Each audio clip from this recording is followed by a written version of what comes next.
It was interesting because I actually had a really hard time coming up with, trying to come up with something to really talk about tonight. And that's usually not a problem. Usually I get it and I'm like, all right, like boom, it's right there. And the Lord speaks to me and I have a message. But tonight's going to be a little bit different. Um,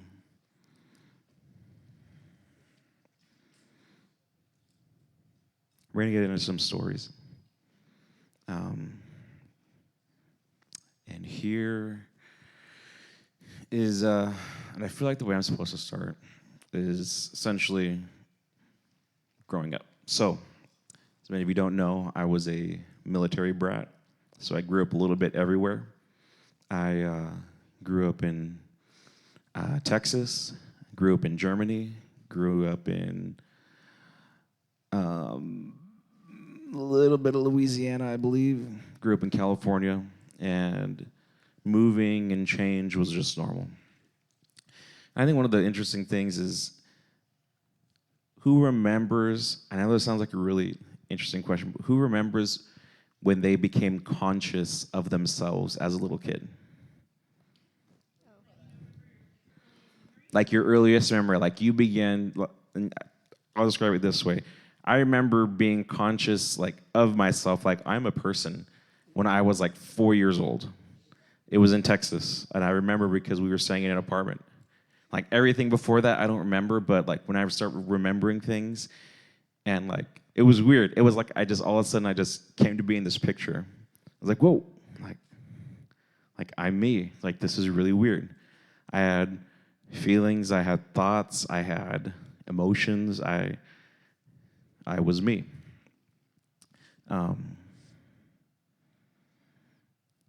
And being a military brat, my dad was deployed a lot.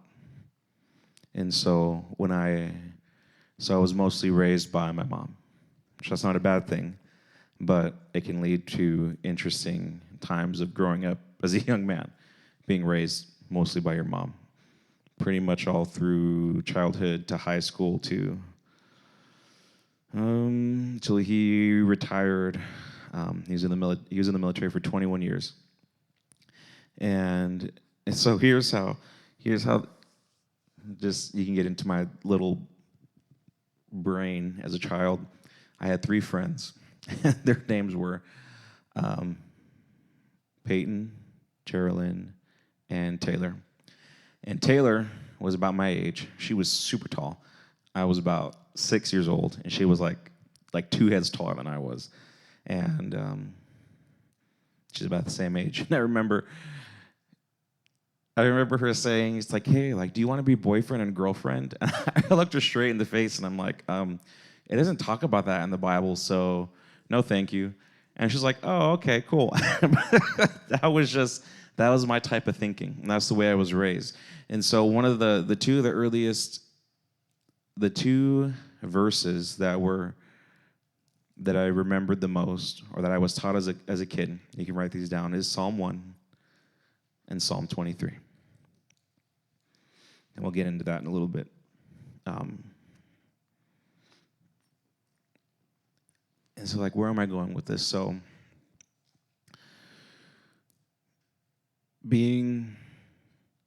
not having a father figure in my life as much growing up, because I remember my dad would be deployed for, he went on multiple deployments to Afghanistan. He would be gone for 1.5 years to a year at a time. And when he would come to visit, it would be for 2 weeks or a week, and then he'd be gone again. And so the responsibility of being the man of the house fell upon my shoulders. And in a sense, growing up faster than I should have. And I know a lot of you guys, I know it's different of like, oh, my dad's not here. I got put in charge of a lot of stuff that I was definitely not ready for. But in a sense, out of necessity. I know a lot of times we can find ourselves in a situation, whether we're at home or there is a parent that is there but absent. not because they want to be, but because for my dad, that was just his job. Like his job required him to be gone, to be deployed, to be at the beck and call of the Army. And that was like he knew what he signed up for. And interesting story. So when my parents were dating, actually no, this was after they got married. So after they got married, my parents were living in California, and my dad comes home one day, and he says, "Hey, I joined the Army, and we're moving." He just straight up didn't talk to my mom, didn't say, "Hey, you know what, let's discuss this together." He just came home and he said, "I joined the Army and we're getting ready to move." And that's what started the journey of this crazy journey to where, I wouldn't be here today if my dad hadn't joined the Army. So blessings in disguise. Gotta take it as it is. Yeah, I love that decision.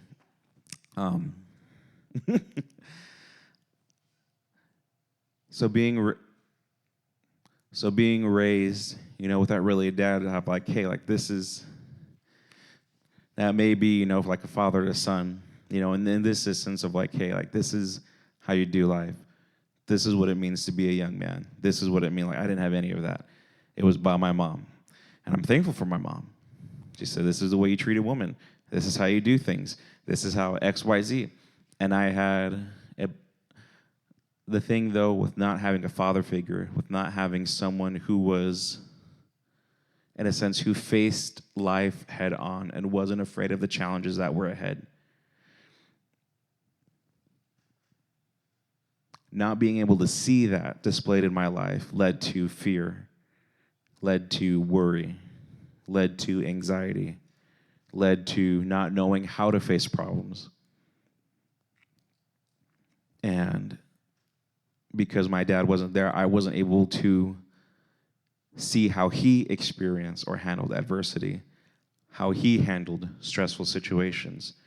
And so, like, I love my mom, but sometimes some of the stuff, like, she would vent to me as a little kid. And I was like, I'm a kid. Like, I can't handle adult type of scenarios, life that's going on.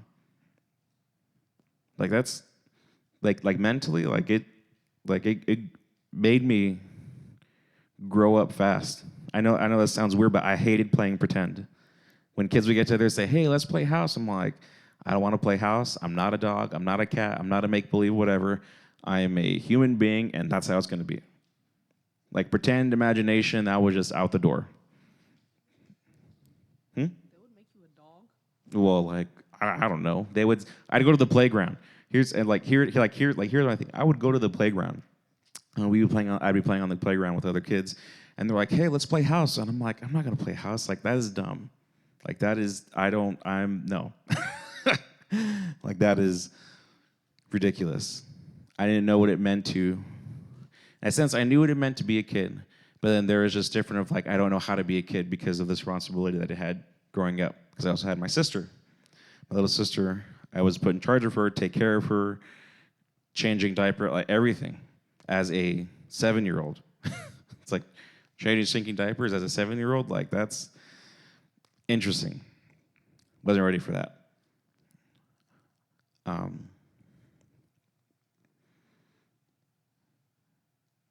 And so not being able to learn how to handle things in a healthy way as a man or as a young person, seeing that, because here's the thing. Moms are the loving, nurturing, caring, amazing, wonderful. They're there. Dads are straightforward. You fall. Hey, you're all right. Cool. Get up. Don't dwell on it. Mom, oh, like, are you okay? And some of your moms might be different. They would be like, hey, get up. You're fine. Move on. Let's go. But when it came to like learning how to move past things, like I had very difficult times. I was a very emotional kid growing up. I was very shy. I didn't like talking with people. I know, shocker, hard to believe. I didn't like being in any kind of attention or eyes focused on me in any way, shape, or form.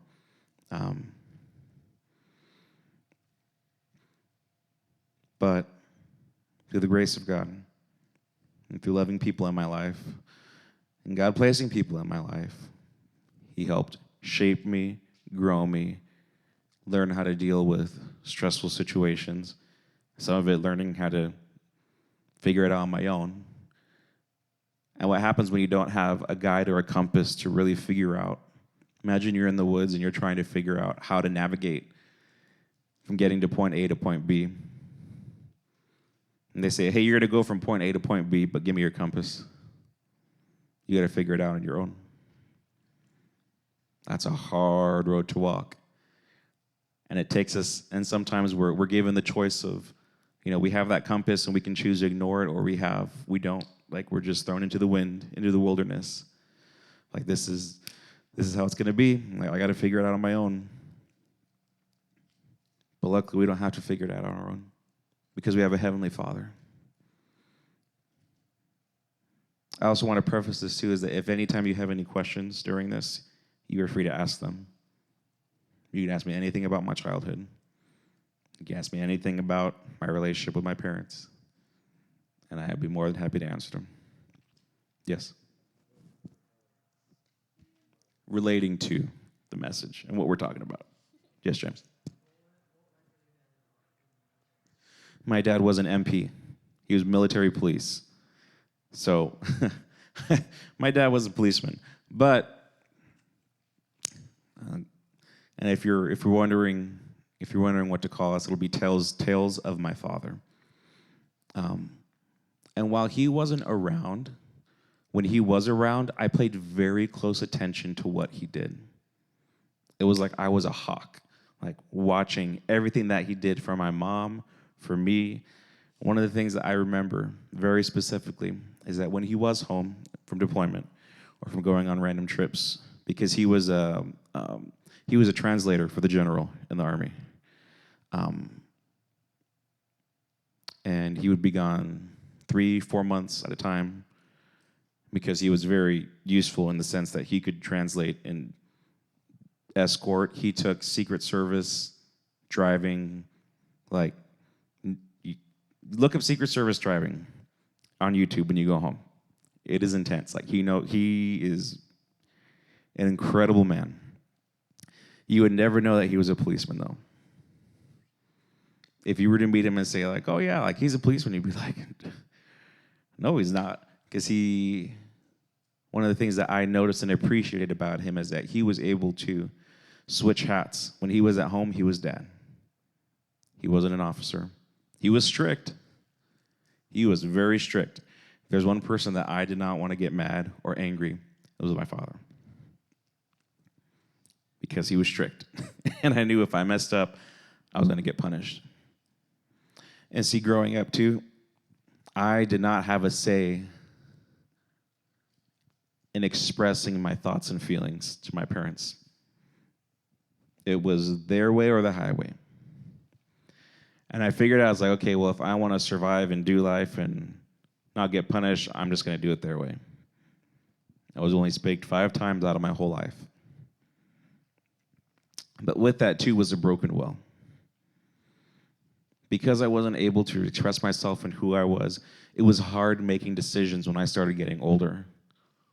What college should I go to? What friends should I have? What type of relationships should I?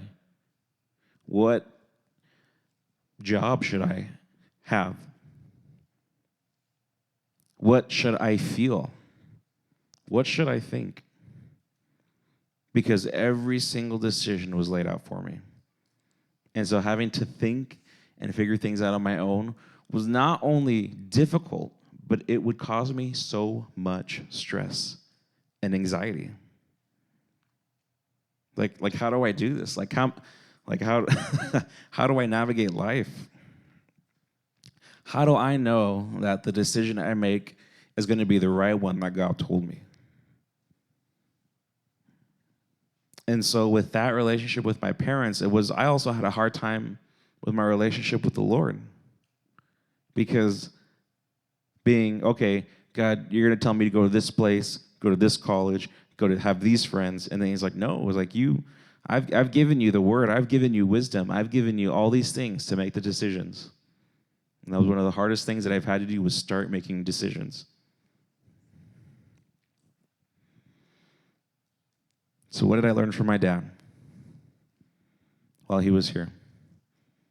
One was serve unconditionally.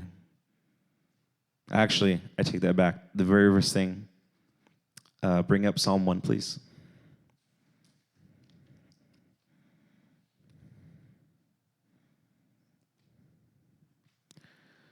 Blessed is the man who walks not in the counsel of the ungodly, nor stands in the path of sinners, nor sits in the seat of the scornful. But his delight is in the law of the Lord, and in his law he meditates day and night. He shall be like a tree planted by the rivers of water, that brings forth its fruit in its season, whose leaf also shall not wither, and whatever he does shall prosper. The ungodly are not so, but are like the chaff which the wind drives away. Therefore the ungodly shall not stand in the judgment, nor sinners in the congregation of the righteous. For the Lord knows the way of the righteous, but the way of the ungodly shall perish. If there was one thing that I remember waking up every morning when my dad was home, is that he would always be reading his Bible. He would always read his Bible. So lesson number 1. Or you can just write number 1. Is read your word every day. Whether you feel it affecting you or not, read your word every day. Another thing that I noticed my dad do is that he would do anything and everything for my mom. He would love, so lesson number 2, love unconditionally. Every Saturday when he was home, every single Saturday, he would make homemade buttermilk pancakes. And while that seems like it's not like, oh yeah, he made pancakes, here's the thing, he would faithfully do it. It was his joy to get up and do that every single Saturday.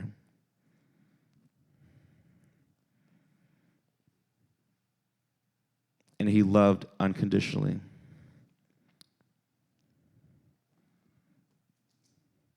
So not only was he disciplined in the word, he also did it in his actions. Now, was my parents' relationship perfect? No. It wasn't. Were there rough patches? Absolutely. Was there feelings of uncertainty of, are they going to be together? Are they going to, just as a kid, just wondering, like, oh, are they going to, is this it? Are they going to split? Are they going to stay together?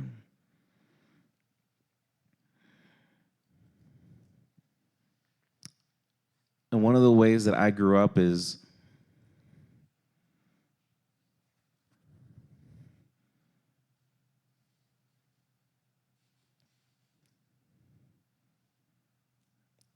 a very fearful obedience, if that makes sense. Not necessarily like a loving obedience. Oh, I love my parents and I want to, but a fearful obedience. Like, I don't want to mess up. I don't want to mess up. I don't want to do something bad. Don't do something bad. Don't do bad. Don't do bad. Just do good. Just do good. Just make the perfect decisions. You'll be okay. Just listen to them to just do whatever they said and it'll be fine. And then that in turn took my relationship with the Lord. Now that relationship was, man, don't mess up with God. Don't mess up with God. Don't mess up or he's not going to love you. Don't mess up or you're going to get punished. Don't mess up.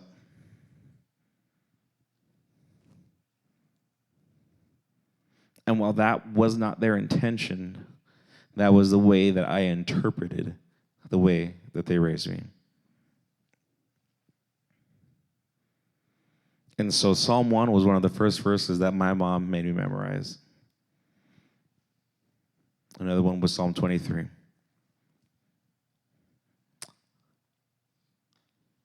Well, we'll hold off on that one really quick. But on Psalm 1, it says, blessed is the man who does not walk in the counsel of the wicked. My dad See, the neat thing, because me and my dad have an awesome relationship now. Awesome relationship. One of the things that he did is that he told me, he's like, listen, he's like, my family is my priority. So you're going to get it. Yeah. Quote unquote marriage advice. Here's what he told me. He says, son, like, this is what my dad told me. He said, Junior, because his name's Junior, or his dad called him Junior. He said, Junior, when you get married, you take care of your family.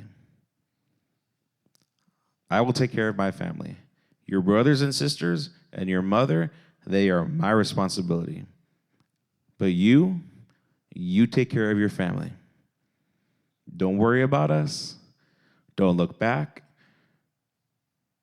Don't be afraid. I will take care of them because they are my responsibility. And they told him, you take care of your family.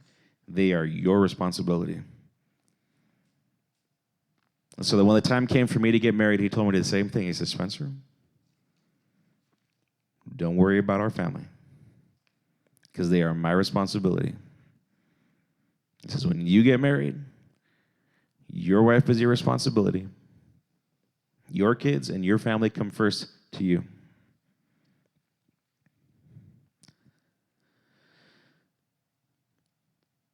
The next lesson that I learned was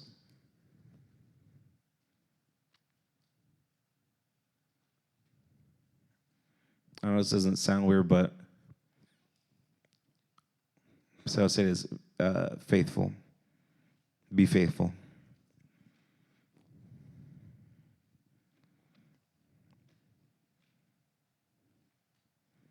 Be faithful. In whatever situation or obligations you have, be faithful.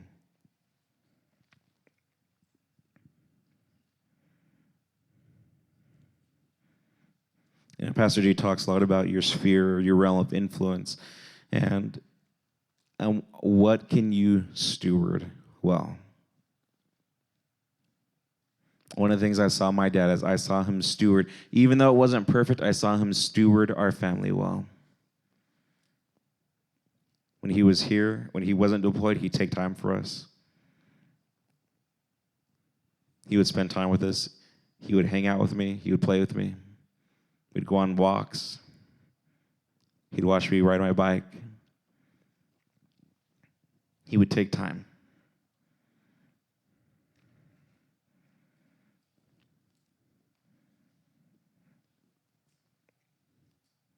And so navigating,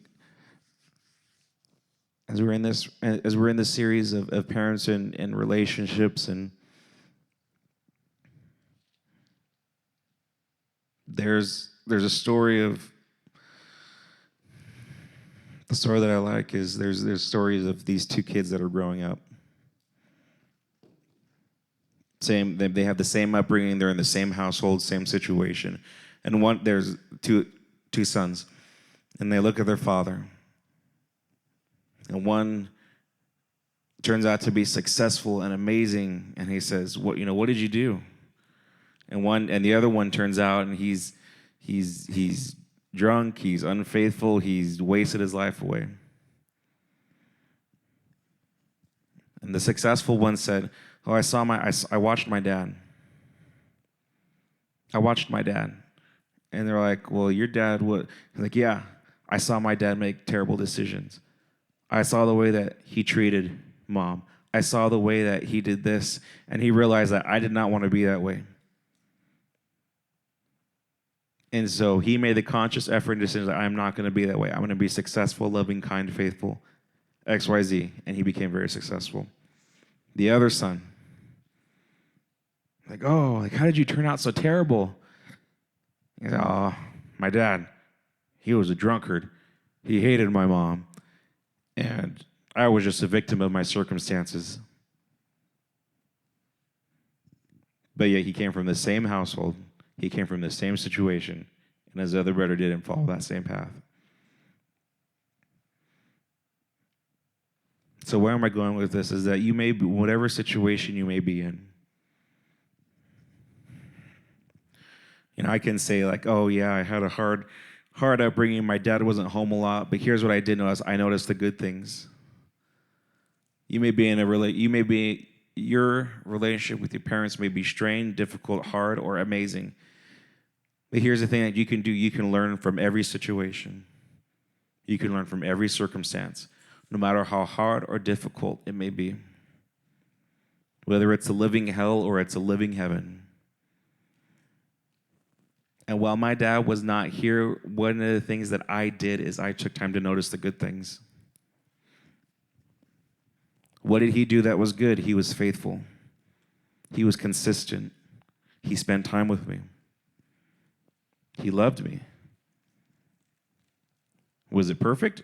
No. But we're all human. We're all human beings. And we're never going to do anything perfect.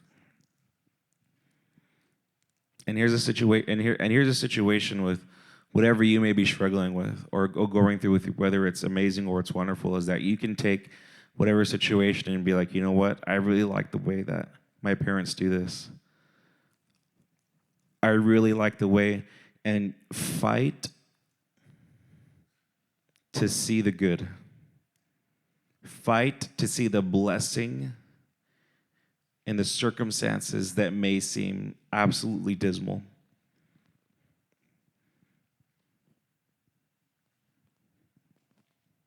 Because the thing that the devil wants to do is he wants to make you a victim of your circumstances. And I could say, well, my dad wasn't around a lot, and I didn't really have, a good role model. I'm the reason why I'm angry is because it's like, no. That's who I was. I was that way. But God. Here's the other verse that my mom said was Psalm 23 that she made me memorize, which I'm glad she did.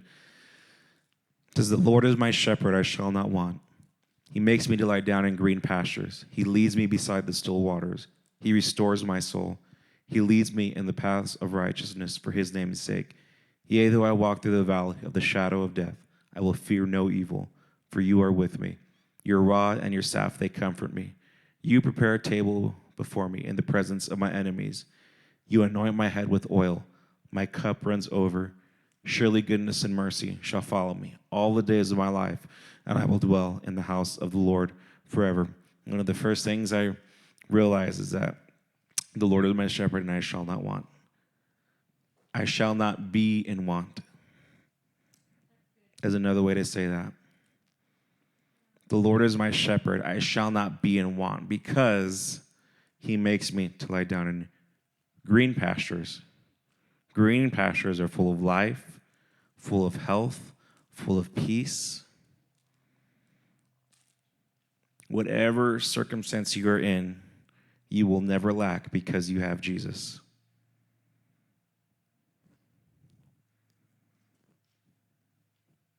And here's the thing that the devil wants to do. The devil wants you to make you bitter, in need, and want, so that he can strain your relationship with your parents. I can tell you right now, if you can fight for the relationship with your parents and you have them on your side and they're backing you up 100%, I can tell you right now, there's really nothing that can hold you back from doing anything.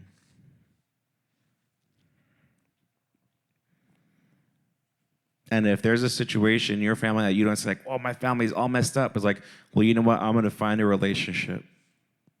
I'm going to find a husband and wife relationship that I love, see, and adore, and I'm going to look, and that's going to be my model of what a healthy parent relationship should look like.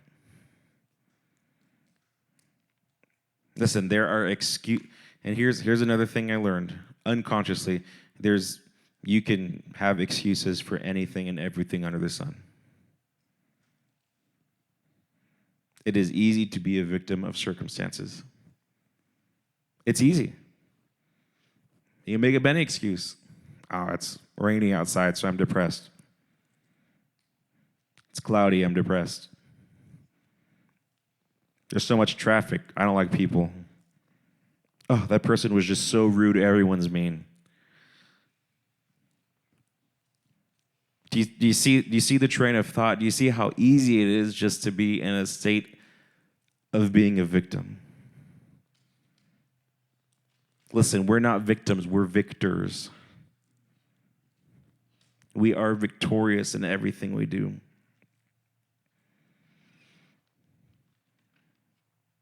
You know, the thing that your parents need the most is that I wish I realized that I had done is they need prayer. Because they're figuring it out just as much as you're figuring it out. And the greatest thing that you can be doing for them is praying for them. Because they also need your love and support, whether they're in a great or horrible position in life.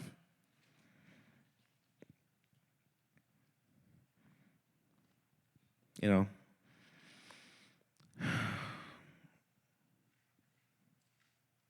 it took time, but my relationship with my dad got really good. And we got amazing in a sense when I moved out of the house. It's not that it wasn't a bad thing. It was just that there was more of an appreciation and value for our relationship. I valued his wisdom. I valued what he had to say. And you know what? It may take years. It may take time. But here's the thing, don't give up. Because God hasn't given up on them. Neither should you.